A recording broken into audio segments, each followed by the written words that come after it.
Eric Mason looked out the window of the diplomatic shuttle as it approached the massive space station. The structure glowed with blue and silver lights against the backdrop of Alpha Centauri. His heart raced. After all the years of searching for other life forms in the stars, humanity has finally received an answer. Nervously, Lisa Howard asked, adjusting her formal uniform beside Eric nodded. The first humans to meet the Galactic Council. Hard not to be. The message arrived 6 months ago. A signal from the edge of our solar system translated into all major Earth languages.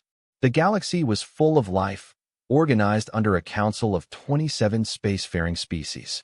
They had been observing Earth for decades. Now they wanted to talk. The ship docked with a slight jolt. Eric and Lisa gathered their materials and stayed in the airlock. They represented all of humanity at this time. The doors opened with a hiss of equalizing pressure. 3 aliens were waiting for them. The tallest one had blue skin and 4 arms. Another was short, with gray scales and large yellow eyes. The third looked almost human, except for its purple skin and lack of ears. I am Zolvax of the Voxari, said the blue one. These are representatives of the Tellurians and Mavashi. Welcome to Council Station Alpha. Eric reached out and awkwardly withdrew his hand when none of the aliens moved to shake it. Earth Ambassador Eric Mason.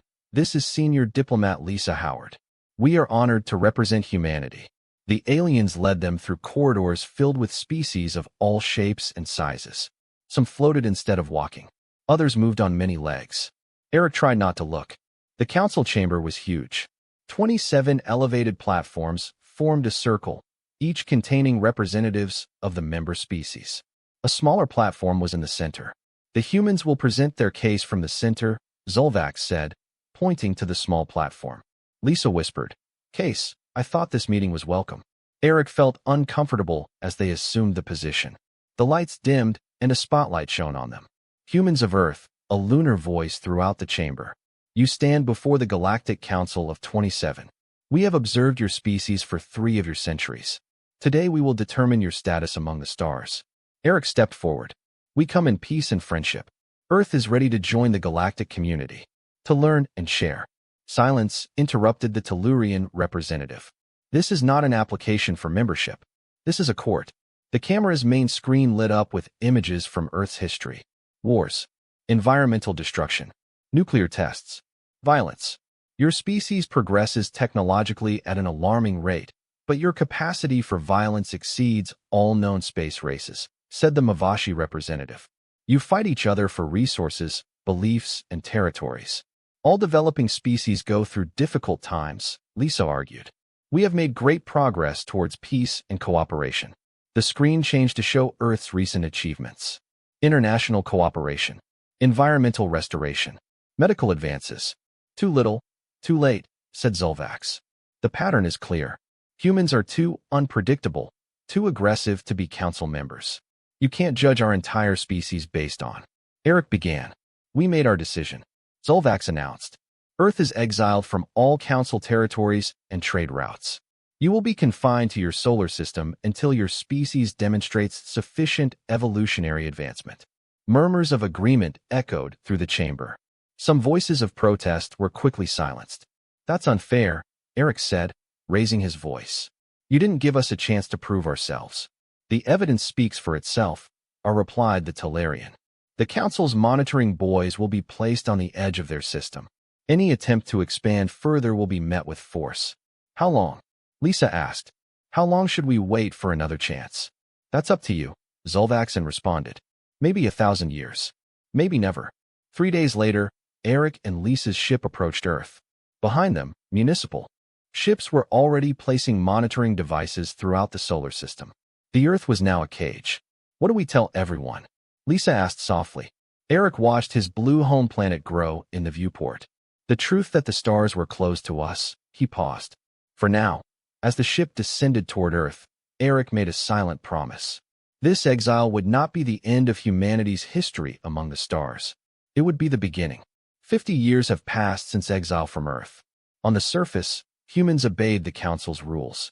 No spacecraft has ventured beyond Mars. The buoys monitoring the edges of the solar system reported no violations. The Council worlds have largely forgotten about Earth, considering it a solved problem. But deep inside an asteroid in the outer belt, hidden from all sensors, director Natalie Brooks watched her life's work unfold before her eyes. Status report, she said to the room of engineers and scientists. The quantum tunneling unit is stable, said Dr. Ryan Perry, without looking up from the screen. We can create a path through space that the Council's sensors cannot detect. Natalie nodded and went to the next station. Gravity manipulation. Working perfectly, said Dr. Olivia Reed. We can direct light around our ships, even if someone is looking directly at us. They won't see us.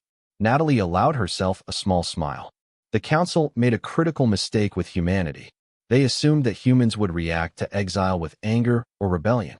Instead, humanity responded with quiet determination and creativity. The secret base, known only as Station Zero, housed 3,000 of Earth's brightest minds. They lived and worked on this excavated asteroid, developing technologies that the Council species had never imagined. While the board relied on faster-than-similar standard units, humans pursued quantum physics. While aliens used huge energy shields, humans developed ways to simply not be seen. The director, Commander Shepard, has arrived, announced his assistant. Alan Shepard entered the control room. He wore the simple gray Earth defense uniform, with no markings or insignia that could identify him if he were captured. The Phoenix is ready for its test, he reported. If you want to watch. Natalie followed him through the station's tunnels to a huge hidden hangar.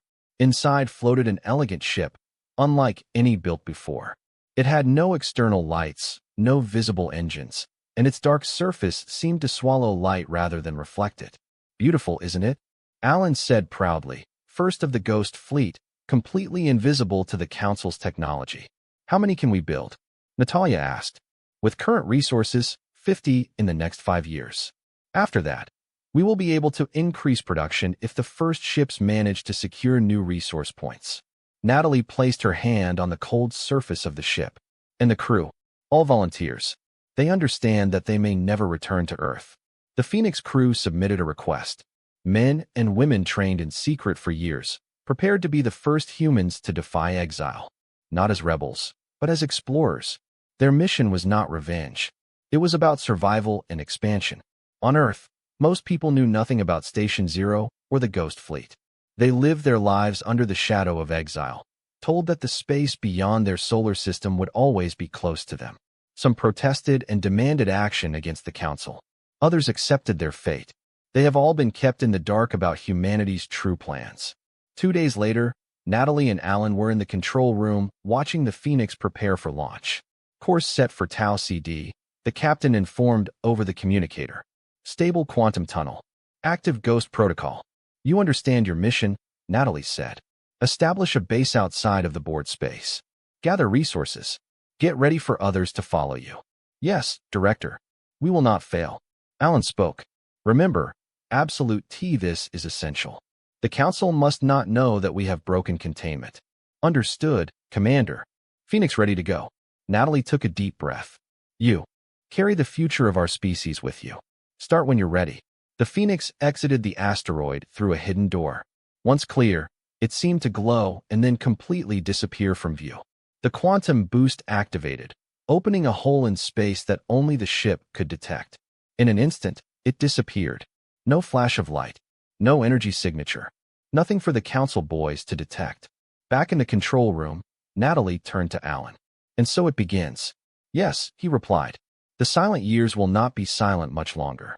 Outside the solar system, the Phoenix traveled through the quantum tunnel. His crew, the first humans to break the chains of exile. Behind them, more ships were being built. More teams trained. The Earth seemed restrained and complacent. But humanity was already reaching for the stars. The board that monitors the boys around Earth's solar system has worked perfectly for over 50 years. Then, without warning, 3 of them went offline. At first, the Council ignored it. Equipment failures occurred. But when 5 more boys stopped streaming within the space of a month, they noticed. Zarek, a senior investigator with the Council's security force, was sent to determine what happened. His ship approached the Earth system cautiously. The remaining boys showed no signs of human ships leaving the solar system. Still, something wasn't right. Scanning completed. His assistant reported. No human craft detected beyond Mars orbit. Zarek's 4 eyes blinked in sequence. a sign of deep reflection among their species. Continue towards Earth. I want visual confirmation. When their ship passed by Jupiter, they detected nothing unusual. Human colonies on Mars appeared normal.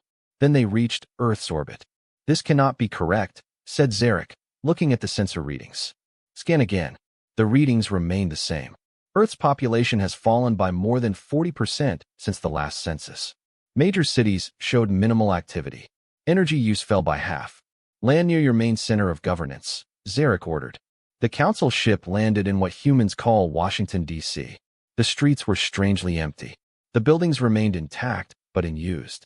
Automated systems kept the infrastructure running, but few humans were visible. Where did they go? His assistant asked. Did they die? No, replied Zarek. Something else happened here. A single human approached them. He wore the uniform of Earth's diplomatic corps and walked calmly and confidently. Welcome to Earth, said the human. I'm Daniel Wright, liaison officer. We didn't expect a visit from the council. Zarek studied the human carefully. Your monitors are faulty. Where is your population? Daniel smiled. People move. Some went to Mars. Others to the moon. Some preferred cities underwater. Would you like a tour? Their answers are evasive, Zarek said. Council records show that Earth should have 9 billion humans. We have detected less than 6 billion signs of life across the planet. Maybe your scanners need calibration, Daniel suggested. Or perhaps humans have become better at living with less impact on our world. For 3 days, Zarek investigated. Each question was met with polite but empty responses. The humans showed him farms, cities, and factories, all functioning but strangely underpopulated.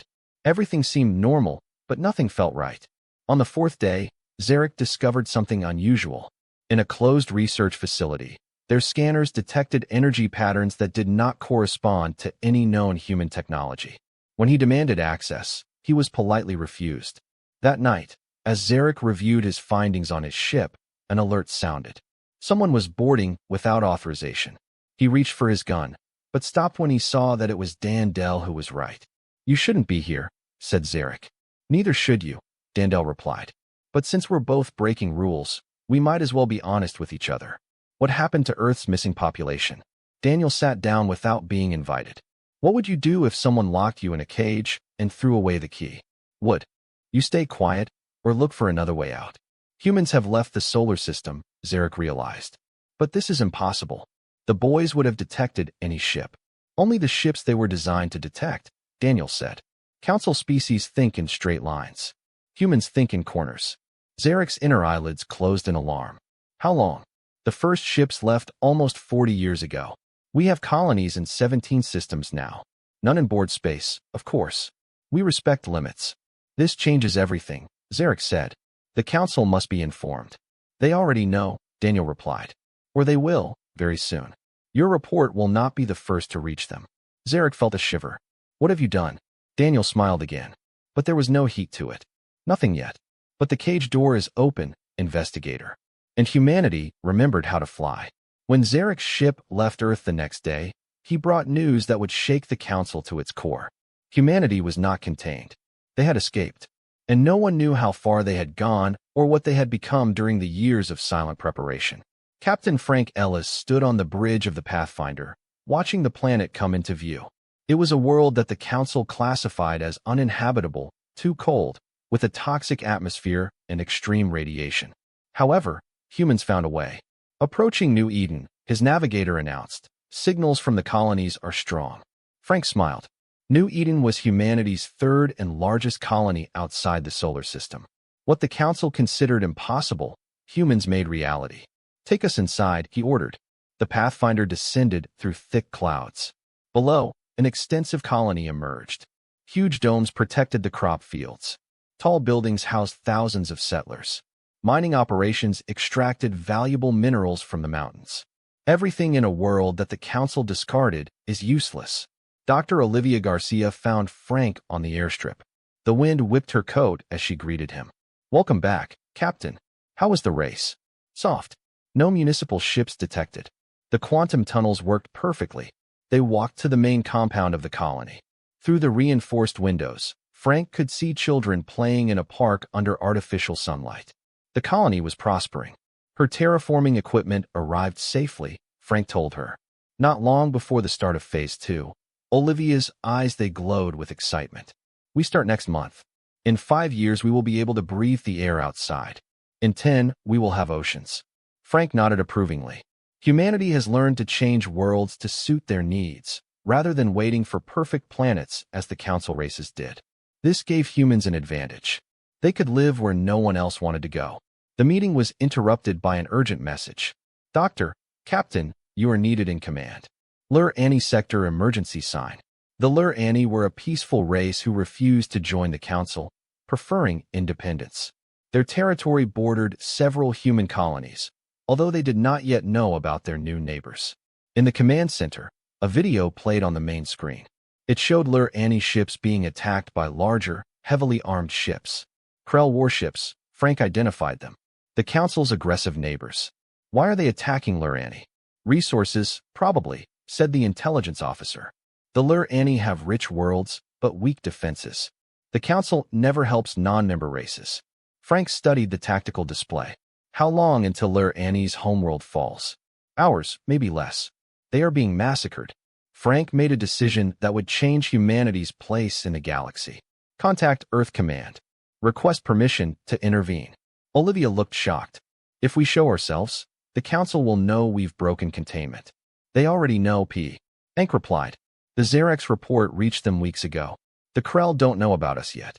We have surprise on our side. Permission came within 30 minutes. 3 human battlecruisers, hidden in nearby systems, were ordered to assist the Lur-Ani. Your orders are to stop the Krell invasion, save as many Lur-Ani as possible, and show the galaxy what humanity has become. Frank returned to the Pathfinder, now reconfigured for combat. As his ship took off, he addressed the crew. Today, we stop hiding. Today, we show the stars what happens when you cage humans and expect them to stay where they are. The Lur-Ani need our help, and we will give it to them. Not because the advice says we can, but because it's right. The Pathfinder entered a quantum tunnel, followed by 2 other ships. They emerged near Lur-Ani's homeworld, where a dozen Krell warships were bombarding the planet. The Krell had never encountered humans before. They had no defense against quantum-based weapons or gravitational disturbance fields. The battle lasted less than 20 minutes. When it ended, 11 Krell ships were disabled or destroyed. The 12th fled to alert your empire. The Lur-Ani were saved, watching in awe as their unknown saviors revealed themselves. On the bridge of the Pathfinder, Frank opened communications with the Lur-Ani leaders. This is Captain Frank Ellis from Earth. We come as friends and offer our help to rebuild what the Krell destroyed. Leader Lur-Ani's translated voice was full of admiration. Earth, the exiled world. How is this possible? Frank smiled. Let's just say that exile taught us some valuable lessons, and now we'd like to teach the galaxy some lessons of our own. The news spread quickly. Humanity not only escaped their solar system, they also developed technologies beyond what the Council possessed, and chose to use that power to protect the weak. The era of human isolation is over. The Council chamber erupted into chaos.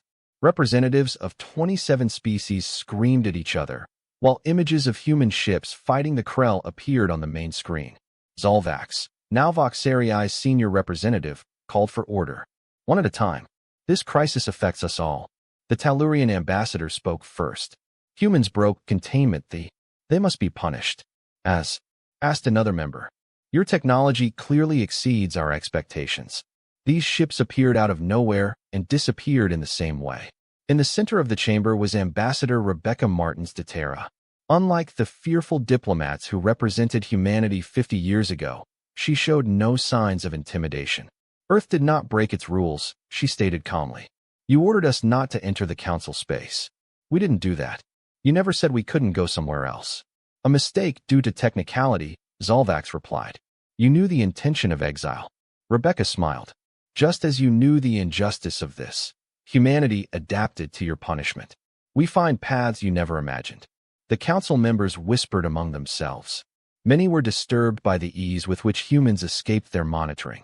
Others were impressed by the technology displayed in the battle recordings. You have 17 colonies. Asked one member. 23 now. Rebecca corrected. In worlds you considered useless. We have formed alliances with 12 non-council races, including the Lur-Ani. Together, we call ourselves the Free Systems Alliance. The emergency meeting lasted for days. During this period, news arrived that made the human issue seem suddenly less important. The Krell, anchored by defeat, launched attacks against 3 Council worlds. Their fleets were larger than expected. General Peter Johnson arrived at the Council station as Earth's military representative. He was a junior officer when the exile began.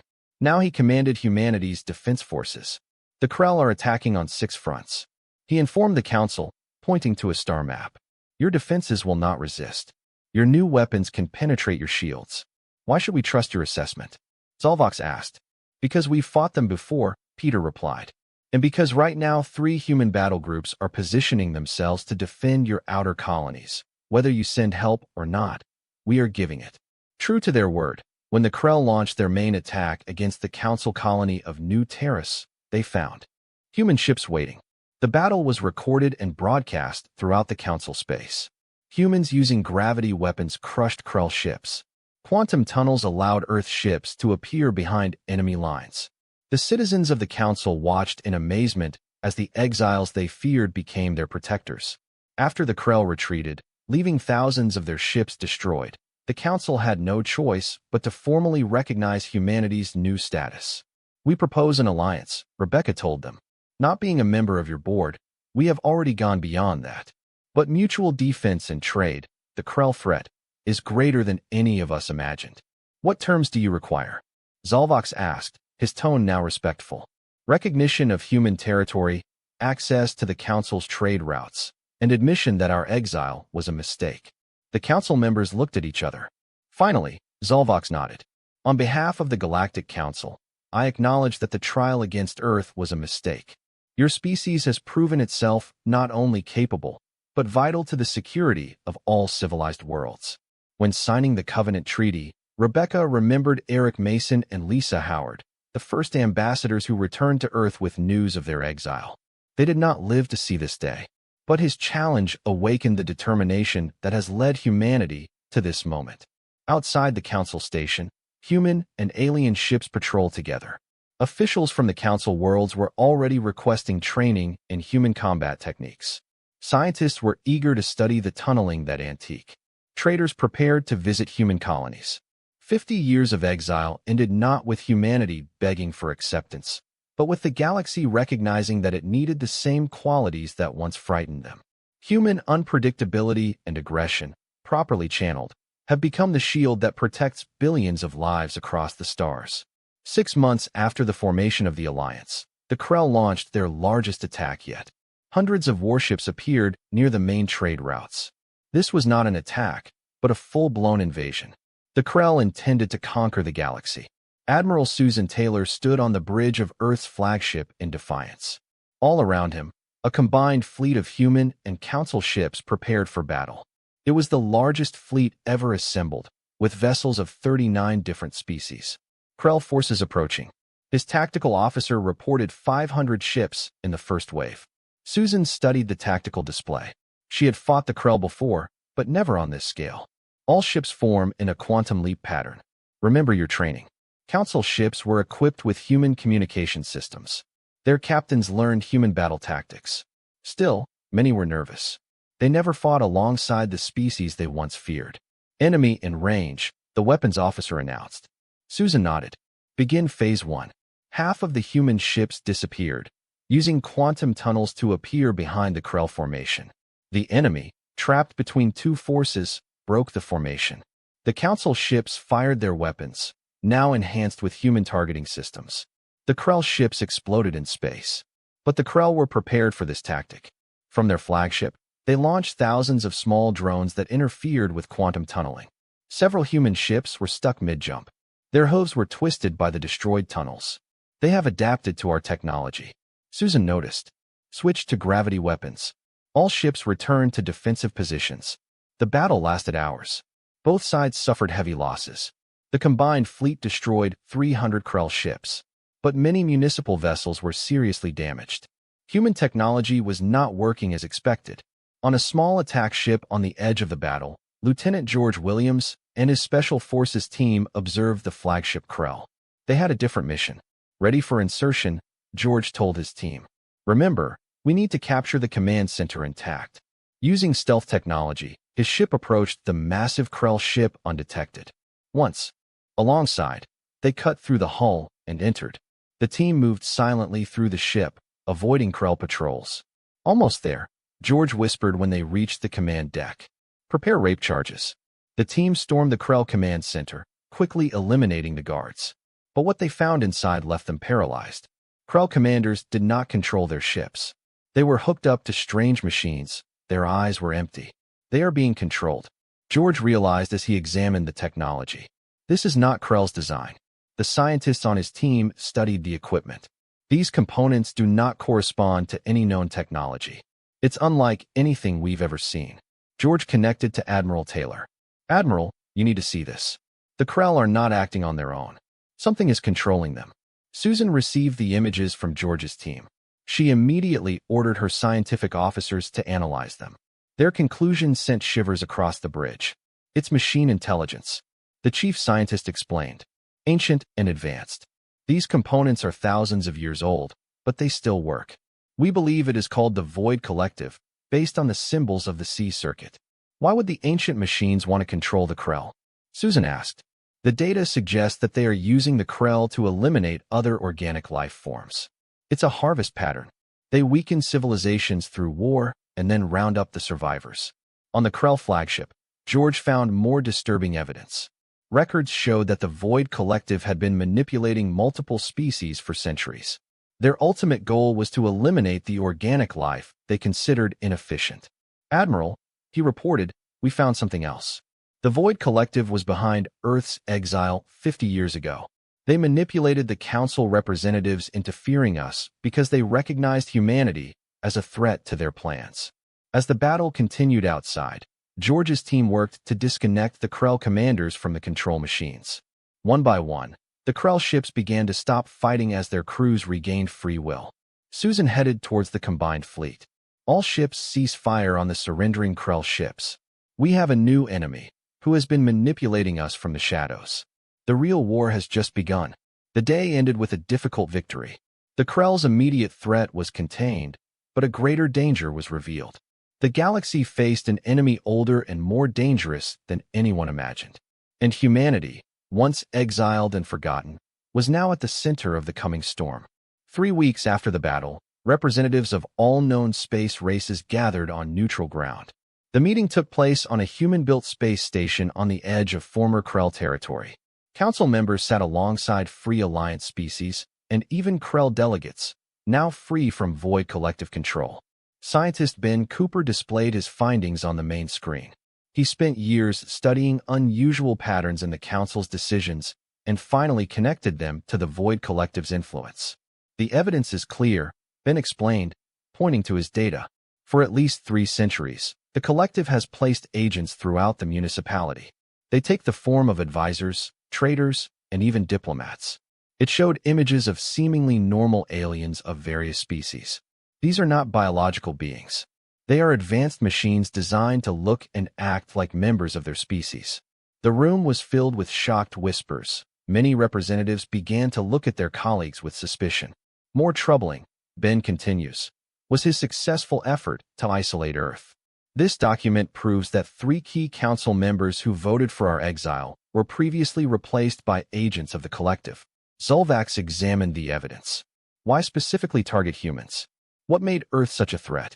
Ben changed the screen to show images of the human brain alongside other species. Our minds work differently. Humans are the only species whose thought patterns the Collective cannot predict or control. Our creativity and adaptability make us immune to their influence.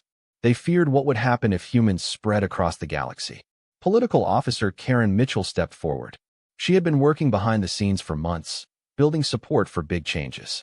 The council system has been compromised for centuries.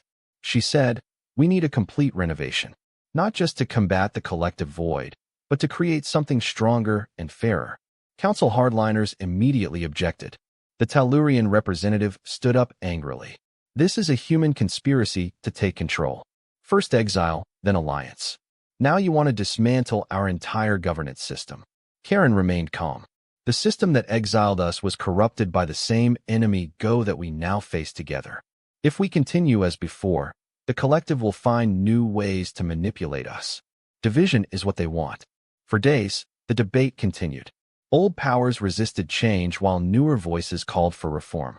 Some have suggested abandoning the advice entirely. Others wanted to maintain the tradition. Finally, Karen came up with a proposal. A new galactic chart. Power based not on seniority or tradition, but on contribution. Each species has something valuable to offer. Together, we are stronger than alone. His plan reorganized galactic governance into specialized councils. Military defense, scientific research, cultural exchange, economic development. Each area would be led by the most qualified, regardless of species. It was a radical departure from the old system. And who would lead this new arrangement? Zolvax asked. Leadership would be rotating, Karen explained. No species would dominate forever, but each council would be presided over by those who demonstrated the greatest knowledge. The debate lasted another week. Former rivals found common ground in the face of collective threat. Species that had never spoken directly now worked together on the details of the charter. Even the freed Krell offered insights into defending against machine control. When the final vote came, the results surprised everyone. The new galactic charter was approved with the support of 83% of representatives. The old council was dissolved and replaced by the United Galactic Alliance. As Karen signed the letter on behalf of the Earth, she felt the weight of history. 50 years ago, humans were considered unworthy of the stars. Now they have helped reshape the entire galactic order. What positions will humans occupy in this new system? A reporter asked her after the ceremony. Karen smiled. The same as everyone else. We will serve wherever our skills are needed. But everyone knew the truth. Human innovation had already made them leaders in military strategy, terraforming technology, and quantum physics. Under the new merit-based system, they would naturally rise to key positions. That night, as representatives celebrated the historic agreement, Ben Cooper received an urgent message. Its monitoring systems have detected unusual energy patterns in a distant region of space. The collected void mobilized its main strength. The battle for the future of the galaxy was about to begin.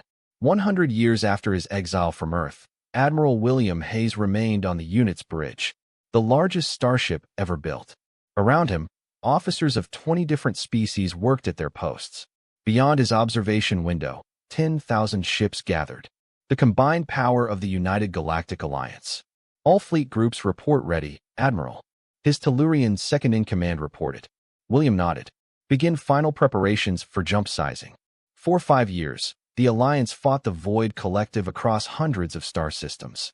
The ancient machines emerged from hiding, unleashing weapons that could destroy entire planets. But the Alliance adapted, combining technologies from all member species into new defenses. Now they had located the Collective's home dimension, a small universe where machine intelligence had hidden for thousands of years.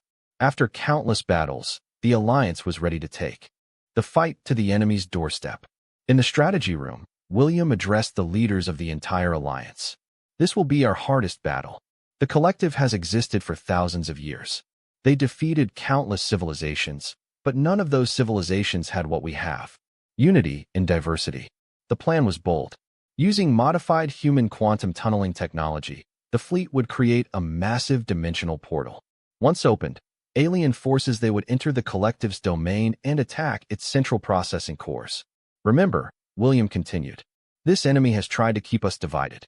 They were afraid of what would happen if we worked together. Today we proved that your fears were justified. As preparations continued, William received an unexpected visitor. Zolvax, now ancient even by Voxery standards, came aboard despite his age.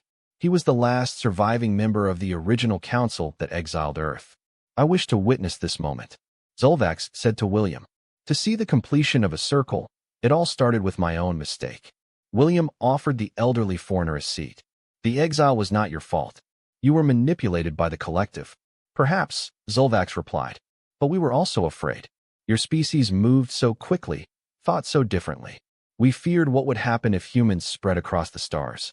He gestured to the diverse team working together. We never imagined this result. What result did you expect? William asked. That you would become conquerors. Instead, you have become leaders who lift others up. Zolvax's 4 eyes blinked in sequence. I was wrong about humanity. We all were. The countdown to the dimensional leap continued. Scientists have made final adjustments to the quantum gateway generators. Soldiers prepared for ground combat against machine defenders. Medical teams were prepared for the victims. William addressed the entire fleet. 100 years ago, humanity was considered unworthy of the stars.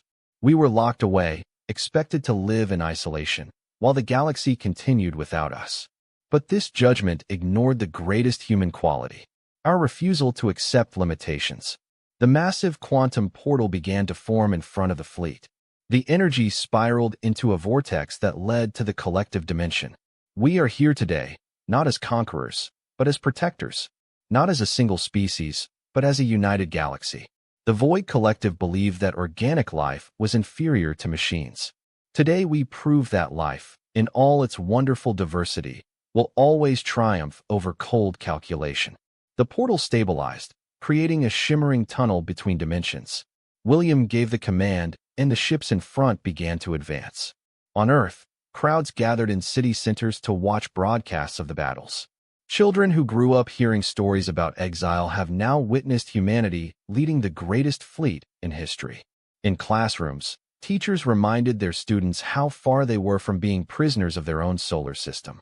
As the unit entered the portal, William thought about all the steps that had led to this moment. The exile that forced humanity to innovate. The silent years of preparation. The first cautious expansion. The alliance with the Lurani. The discovery of the true enemy. The reform of galactic governance. Each challenge has made humanity stronger. Each obstacle forced them to adapt.